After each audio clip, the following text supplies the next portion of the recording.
welcome to the Aaron Harber Show. This is part 2 of our special 2-part series with Congressman and presidential candidate John Delaney. John, thanks for joining me again. Great to be with you. Hey, my pleasure. Okay, so we were talking about taxes. Yes.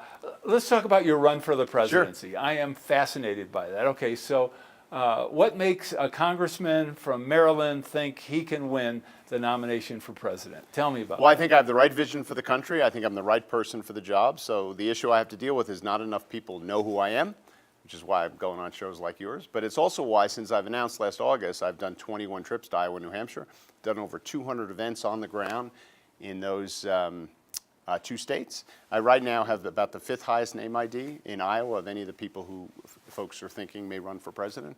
So I'm kind of doing it the old-fashioned way. That's great. What would you consider, if assuming you win the race and you win the nomination and you become president, what would be your top objective? If you had 2 or 3 key accomplishments, what would you want them to be? Well, kind of speaking big picture for a second, what I really want to do is bring the country together. I think the central issue facing this country is how do we take this terribly fractured nation and start bringing it back together, which doesn't mean we have to agree with each other on everything. Far from it, right? We want to have a good debate. We're going to have disagreements. But I want us to actually start getting things done because the world's changing very rapidly. Globalization, technological innovation, these things are changing everything. They're changing work. They're changing our security risks. They're changing everything in our society. And our government is not a kind of an active partner in helping prepare our citizens for this change. So I think what we have to do is we have to get back to our jobs of doing things to prepare our country and our citizens for the future. And we need to be making it more prosperous, more secure, and more just. But to do that, we got to work together, and we got to be more unified. We got to start talking about some of the things we agree with each other on. So that would be the biggest goal I have for my administration. How do we make America more just? Well, I think, there are certain barriers right now in society for people, right? We are increasingly becoming a nation of birthright as opposed to opportunity. The opportunity gap in this country is growing dramatically, right? Dramatically. Unless you're kind of born in the right city or the right family or get the right education, it's very hard to have a shot in the United States of America. Right now, 70% of the children in the United States of America live in a county where there's no evidence of upward economic mobility. Yet, last year, 80% of the professionally managed venture capital in the United States of America, the smart money, went to 50 counties out of 3,000. So you got 70% of the kids in a county where the jobs that are being created are worse than the jobs that used to exist. And yet, 80% of the smart money is going to 1.5% of the counties in this country. That is a society where that's not about opportunity. And so that's a fundamental aspect of justice, it seems to me, being able to have a shot. I've lived the American dream myself, right? You got to work hard, you got to play by the rules. But I grew up at a time when the society was more focused on people having that shot. So we got to do that. And then there are other biases in our society that are holding people back that we've got to overcome. One of the interesting aspects of the last election was we had someone from Maryland running for president, Governor Martin OMalley. Yes. And I had the pleasure of meeting the governor. And he was very impressive, but he did not seem to get any traction whatsoever. Right. What did you learn from, I assumed you watched that race closely. I did. And I'm sure you know the governor well. What did you learn from his experience? Well, I do know the governor. I think he got in too late. I mean, he got in after Secretary Clinton was in. He got in after Bernie Sanders was in. And they had largely kind of taken over the field and the imagination of the Democratic voter base. So I think he got in too late, which I certainly don't have that problem. I'm doing the opposite. I also think, he kind of ran I knew him when he was the mayor and the governor, and he ran a campaign that was more in line with kind of the campaign that Senator Sanders ran, and that's not kind of the way he was as mayor and governor. So, I just think what's really important in these campaigns is to get in early, get your message out there, and stay true to yourself. All right, speaking of messaging, the president is extraordinary with his dominance of the media on a daily basis by tweeting. Right. He seems to, and actually when he started his campaign, one of the obvious phenomena in 2015 was how he literally sucked up all of the media oxygen out of the room.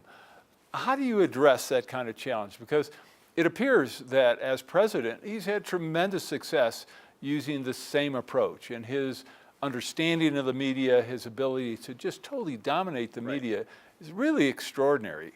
How does someone like a congressman from Maryland get in the picture? Well, the first thing I have to do is win the nomination, and I have a plan to do that. And then once I win the nomination, I have a feeling the media is going to cover my campaign as much as they're covering him. And I think most Americans have gotten enough, have heard enough about him thus far, and I think in 2020 they're going to be looking for something different. Will they be tired of all those tweets, do you think? I think so. Look at, again, I think these elections at their core are always about the central question the American people are asking. And I think the central question the American people were asking in 2016 is how do we take a federal government, Washington, that doesn't seem to be responsive to us, and how do we kind of, for lack of a better term, kind of blow it up in some ways. And they were successful. Well, they voted for someone who said he was going to do that. And by now, I think they're seeing what they're getting, right? And they're getting someone who's not really responsive to what matters in their lives. And I think what the American people, because I have great faith in the American people, I think by 2020 they're going to be looking for something different. They never look for the same thing, right? And to some extent what they look for is in a reaction to what they have. And when I travel around the country, when I talk to voters in Iowa and New Hampshire, when I talk to voters wherever I go here in Colorado, what I hear is people want to stop the fighting.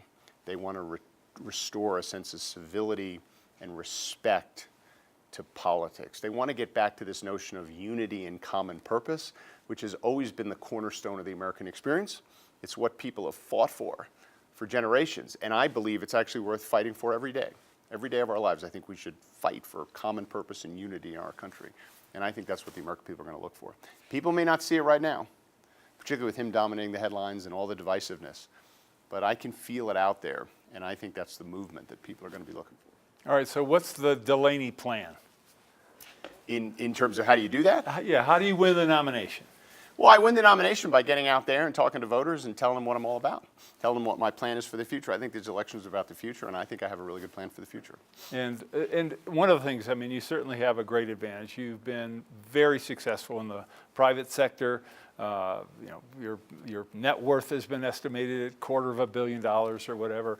Are you willing to make an investment of your own personal wealth into the campaign? Yeah, I've always invested in my campaigns, and it's important to do that because I want people to know who I am. Right? I grew up in a blue-collar family. My parents didn't go to college. My dad was a union electrician. That union paid for me to go to college. Right? But for the fact that a bunch of electricians reached into their pocket and gave me a scholarship, I would have had none of the opportunities that have been available to me. I went out, I started 2 businesses from scratch, took them public. I was the youngest CEO in the history of the New York Stock Exchange.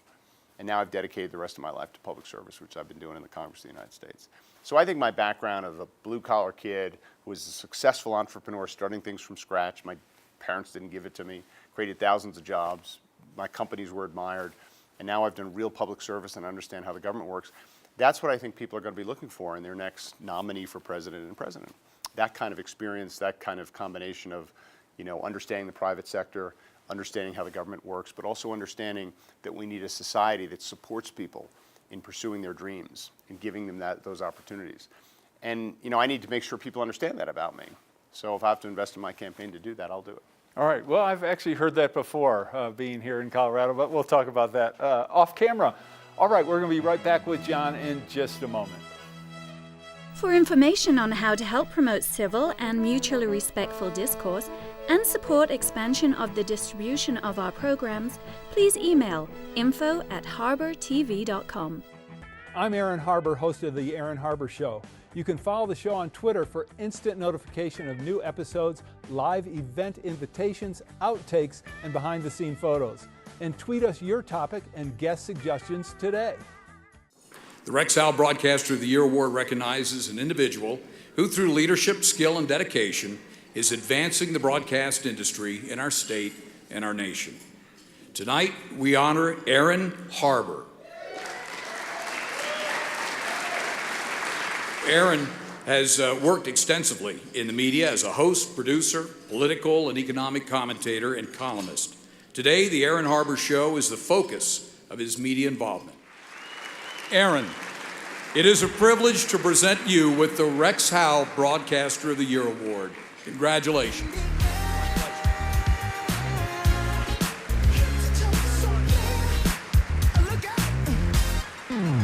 Pop, pop, it's showtime. Showtime.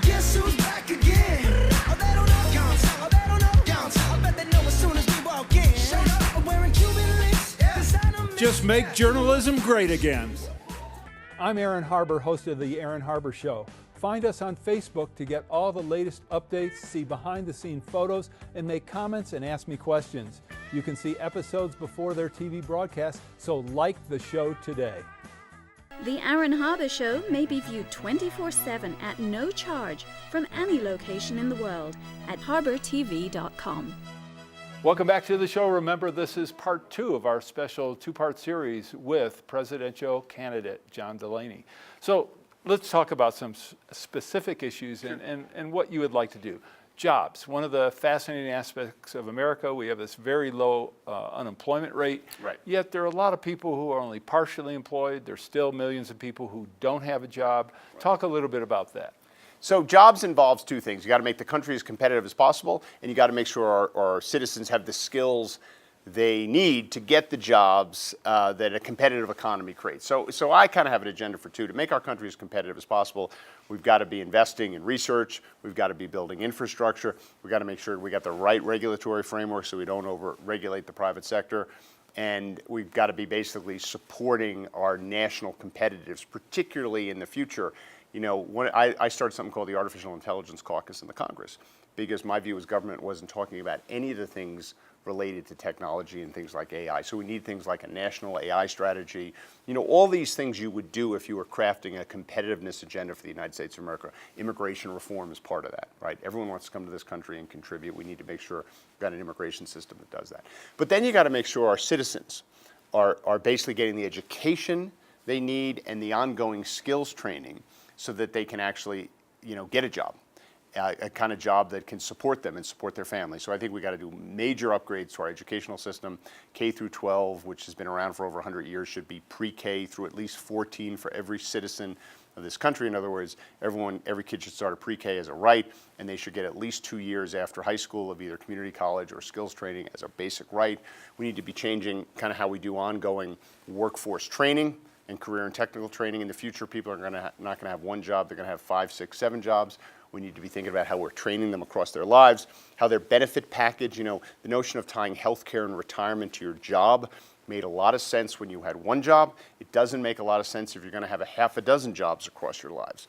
So we effectively have to be creating a new social compact, if you will, for how our citizens get the skills they need to get a job in what I believe will be a very competitive future, and that we have to make sure the United States is positioned to compete in. All right, what about health care? We've talked a little bit Right. about health care, and So- you're for universal. Universal health care, but not single payer. Right, so I think everyone should have universal health care as a right. So some form of backstop government health care, some combination of Medicaid and Medicare, which we have now, expanded to cover everyone. And then people ought to be able to opt out and get additional kind of insurance products on top of that. I think that gives everyone health care, and it's very consistent with what the American people want, which is choice for their health care. So a basic health care package. Absolutely. For everyone. We can clearly afford it as a country. We're clearly paying enough money, and everyone should have it as a right. All right, how about housing? Affordable housing seems to be a growing issue, not only problem. in major cities where houses are expensive, but really all across the country. Yeah, and we have a growing population, which is a blessing. If you ever look at countries that have shrinking populations, it's disaster economically, and we're blessed to have a growing population, but that'll continue to put pressure on housing. And so to really get our affordable housing policy right in this country, we got to do 2 things. The first thing we got to do is make sure that there are federal programs that are actually funding affordable housing. We have provided a lot of subsidies to housing in this country generally, but not enough towards affordable housing. So I would actually allocate some of our massive housing subsidies more towards affordable housing to deal with the affordability issue. But we also have to tackle this at the local level. Zoning issues and things like that are contributing to this housing kind of affordable housing crisis that we have in this country. How about taxation? How about finding ways to simplify the tax code? Absolutely. So that people are making decisions, businesses are making decisions based on financial factors, Right. not on whether or not they get a benefit from the government. The simpler the tax code, the better for individuals and businesses. There's no question about it. But that's what tax reform is supposed to be about, and we didn't do it that last time. But I'm totally for simplifying the tax code. It's way too complicated. People get confused, and there's a lot of bad incentives embedded in the tax code right now. All right, we've talked about climate change Yes. and the idea of a carbon tax. What else about protecting the environment do we really need to look at? Well, that's the big one. I mean, I love my wife and my 4 daughters and I. We love the natural world and we enjoy it, and I've been a big supporter of things we've needed to do to protect the natural world, but really where we haven't done enough is on climate change, in my opinion. How about, I mean, one of the issues that you have, of course, with the EPA, Superfund, the Superfund, funding of the Superfund, the fact that you have... We've got to make sure we have an EPA. I mean, some of my colleagues want to get rid of the EPA, but that's a whole other discussion. Well, I don't think it's going anywhere, but I think it's probably going into the other direction, Yes. to put it mildly. But environmental regulations also have to be responsive to the needs of our citizens and our our businesses and things like that. So I'm all for protecting the natural world. I'm all for addressing climate change, but I want to be smart about it, and I want to do it in a common sense way so that we don't overburden some of our businesses as well. All right, speaking of burdens, how about the legal system, the judicial system, how well it does or does not work? Well, look, at the rule of law is obviously one of the most central kind of aspects of our society, and I'm a big supporter of the rule of law. I think aspects of our legal system are broken. The one that I think is the most broken is our criminal justice system. If you look at the rates of incarceration in the United States of America compared to other developed countries around the world, we are a shocking outlier. I think we have 25% of the global prison population and something like 5% of the global population, period. If you look at the rates of incarceration of African American men in this country and how destructive it is for their lives and for their communities and for their children, it's terrible. And I think it's really the aspect of our legal system that needs the most reform. And fortunately, there's some bipartisan ideas to do it, but unfortunately, they don't get support by the President of the United States. And it would be one of my top agenda items as President. All right, how about gun violence?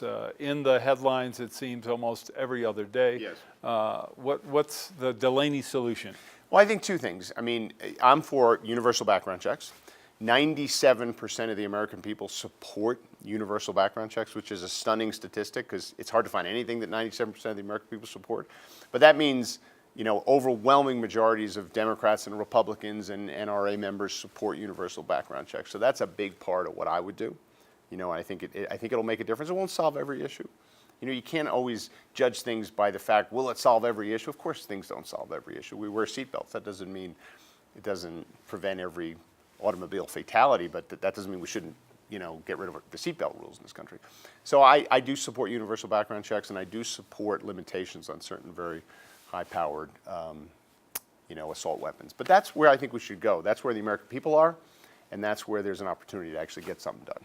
Why do you think, and I'm sure you've looked at this, why do you think when you look at our society, we have so much gun violence? I mean, you talked about the fact our incarceration rates, Right. that we've got roughly 2.25 million people incarcerated or Right. in the system, as it were. Roughly 35,000 people Right. die at the hands of guns every year. Yes. Two-thirds from suicides. No other industrialized nation has these kinds of numbers. I mean, we're ahead of the game, or I guess statistically ahead, 10, 20, 100, 200 times other countries. We're an outlier. Why is that? Well, again, I tend to be one of And these. what can we do?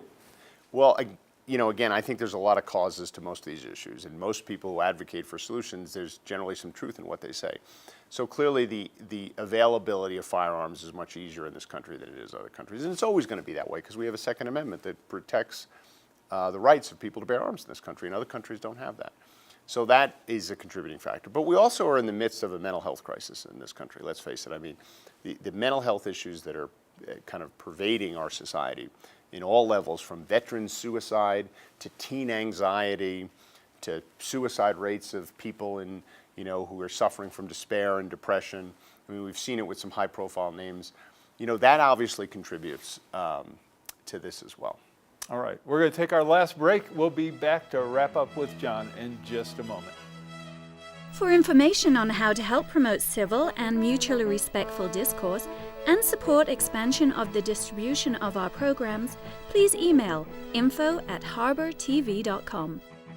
I'm Aaron Harber, host of The Aaron Harber Show. Find us on Facebook to get all the latest updates, see behind-the-scene photos, and make comments and ask me questions. You can see episodes before their TV broadcast, so like the show today. The Rex Howell Broadcaster of the Year Award recognizes an individual who, through leadership, skill, and dedication, is advancing the broadcast industry in our state and our nation. Tonight, we honor Aaron Harber. Aaron has worked extensively in the media as a host, producer, political and economic commentator, and columnist. Today, the Aaron Harber Show is the focus of his media involvement. Aaron, it is a privilege to present you with the Rex Howell Broadcaster of the Year Award. Congratulations.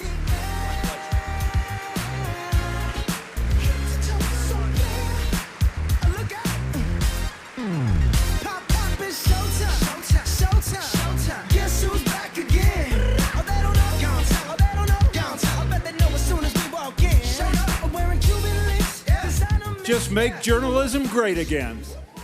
I'm Aaron Harber, host of The Aaron Harber Show. I very much would like to hear from you about the program, so please send me an email with your thoughts. You can suggest what topics I should cover, what guests I should invite to be on the show, or even what specific questions you would like me to ask. This is your program, so send your suggestions to aaron@harbortv.com. I promise to personally read every one, so email me today. And most of all, thanks for watching. I'm Aaron Harber, host of The Aaron Harber Show. You can follow the show on Twitter for instant notification of new episodes, live event invitations, outtakes, and behind-the-scene photos. And tweet us your topic and guest suggestions today. Join me and watch The Aaron Harber Show. Watch The Aaron Harber Show. Watch The Aaron Harber Show. Watch the Aaron Harper Show. Watch The Aaron Harber Show. I'm Reverend Jesse Jackson. Watch the Aaron Harper Show and Keep Hope Alive. The Aaron Harber Show may be viewed 24/7 at no charge from any location in the world at harbortv.com. Welcome back to the show. This is our final segment with John Delaney. This is, of course, our second program in our two-part series, so make sure you watch part one as well. So, John, you wrote a book, The Right Answer. What is the right answer? What's the right question? Well, the title of the book came from a speech that John F. Kennedy gave in 1958, where he said we should not seek the Republican answer, we should not seek the Democratic answer, we should seek the right answer. We shouldn't seek to fix blame for the past, we should own our responsibility for the future. And he gave this speech right after Sputnik was launched. And the American people were panicked that we were suddenly going to lose our future to the Soviet Union. And President Kennedy stepped forward, he was a senator at the time, and said we have to come together. And we have to solve this together as Americans. And that's what the book is really about, because it's what I believe. I mean, we have a lot of opportunities and challenges facing us in the future. Some of them are really exciting, some of them are really scary. We can solve all of them if we actually work together and find the best ideas, right? That's the key, find the best ideas. Who cares where they come from? But let's try to advance the best ideas. All right, and how do you do that? I mean, you've talked about civility, you've talked about the hyper-partisanship. You know, what can put us on a path where people are more willing to work together to find those solutions? So I think we need to do three things. The first thing is we need new leadership. Leadership that pledges not to divide us. Doesn't act like half the country's entirely wrong about everything they believe. You know, so a different type of leadership. We also have to do some intentional things. I've called for the president to debate the Congress once a quarter, to literally go down to the floor of the House of Representatives with the whole Congress there for 3 hours on national television and have a debate about the big issues of the day. So the American people can start seeing who's actually telling the truth, because that's a problem we're having right now. I'll volunteer to do the fact check. There you go. How's that? And then also, I think we should have national service in this country. I think a president should call for national service. Every person who graduates from high school should have an opportunity to serve their country, which doesn't mean the military. It could include the military, but it also could include community service or doing other things to rebuild our parks, things like that. But then the American people have to have some responsibility in this. Every American, if they think this is a problem, and I know most of them do, they need to step forward in their own lives and figure out what they can do in their own lives to try to make a difference and restore some civility and respect to our public debate. You know, one of the interesting aspects of, even when you go down that path, and even if you're successful, certainly in the 2016 election, I think there's almost unanimous agreement that there was significant interference on the part of the Russian government, Yes. Russian operatives in our election. And a lot of that interference was directed at what we were just talking about, dividing Yes. the country, inciting the country. As president, what would you do about any foreign government, and in particular Russia, which doesn't seem to have stopped its No. activity, to address that challenge? Well, you have to acknowledge that that it happened when, in fact, all the intelligence communities in this country have said it's happened. So number one, you got to be honest with the American people, right? And you got to call it out. And then secondly, you have to view it for what it is, which is an act of aggression. And there has to be consequences, and you have to be prepared. We're not doing anything to harden our systems as we speak for them doing it again. And that's just a failure of leadership. In some ways, we let this happen. If I run one of my commercials on television, like if I run a commercial on a station, I have to say who paid for it. But if I run the exact same commercial on social media, I don't have to disclose who paid for it. We let that happen. Obviously, that kind of transparency should follow the ad wherever it goes. Right? There's a reason Russia interfered using social media. It's not because they thought television was outdated or bad, but they didn't want to disclose who was doing it. But that's such an example of what I talk about, which is we've actually failed because we fight all the time to do the basic things we should be doing to prepare our country and its people for the future. And that includes protecting us, by the way, with things like that. All right, last question. Great leadership. In your opinion, what makes for great leadership? Tell the truth.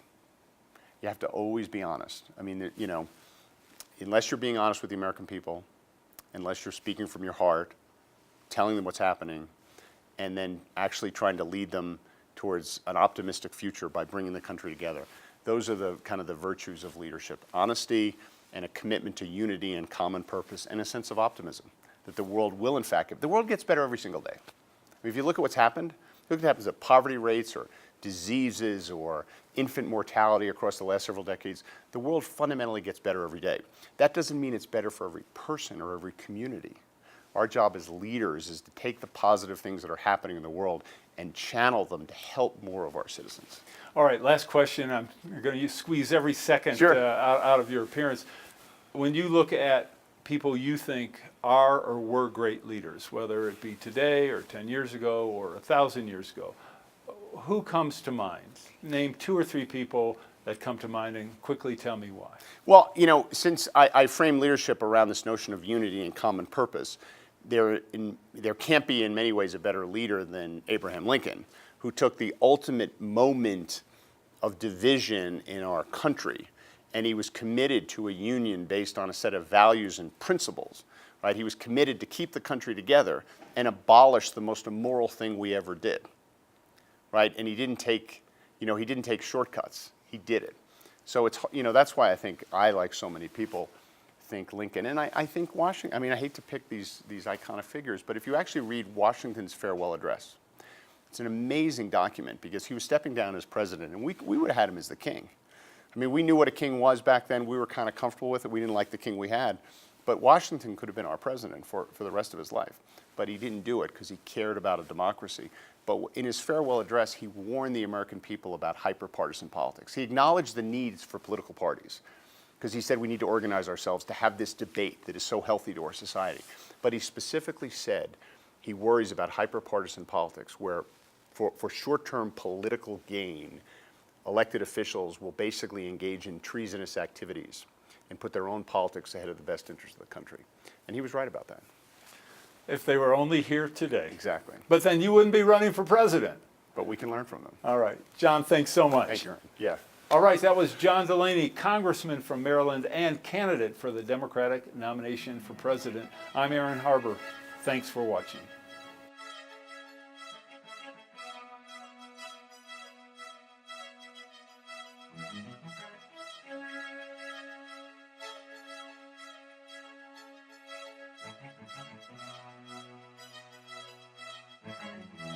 Please contact us. We want to hear from you. And thanks for watching.